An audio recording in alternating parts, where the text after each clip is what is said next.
Howdy English Lab, this is Alex. Long time no see, how much have you missed me? Well, to answer this question, you actually need to use a quantifier. What are quantifiers? Let's find out.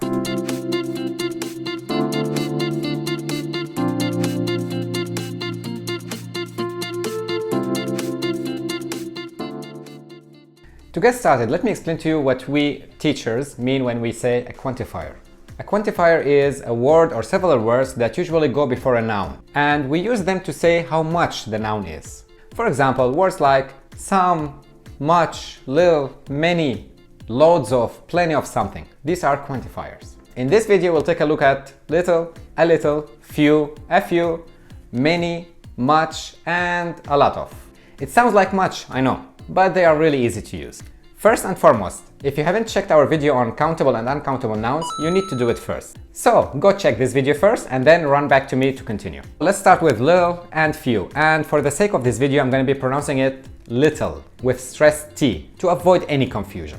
So the main difference between little and few is that little is used with uncountable nouns while few is used with countable nouns. You can say something like little money, few people, few chairs, little advice. Now, what's the difference between little and a little?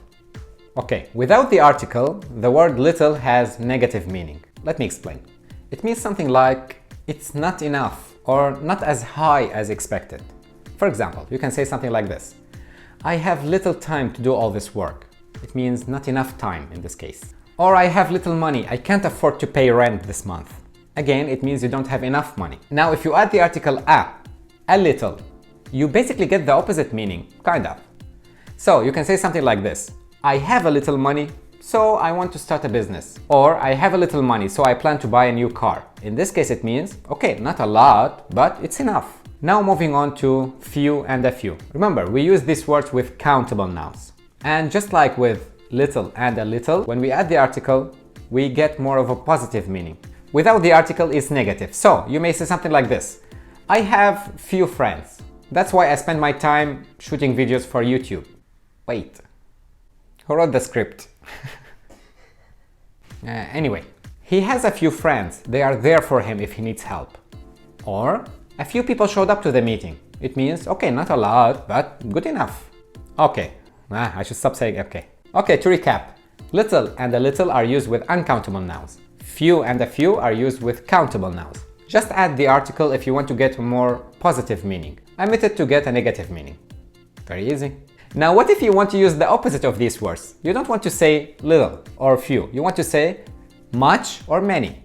Much is used with uncountable nouns. Let's say, for example, I've learned so much information from watching Alex's videos. Or I'm making so much money because I work in a new company. Because my English is good because I've watched so many of Alex's videos. Many, on the other hand, is used with countable nouns. For example, we have many subscribers considering that we only have a few videos. You see, I've used both. And finally, some quantifiers can be used with both countable and uncountable nouns. For example, a lot or lots of. You may say, I have a lot of friends, countable. Or I have a lot of money, uncountable. No problem either way. Now, let me leave you with this question. How many other quantifiers can you name? Let us know. That's it for this video. I will see you in the next. Bye bye.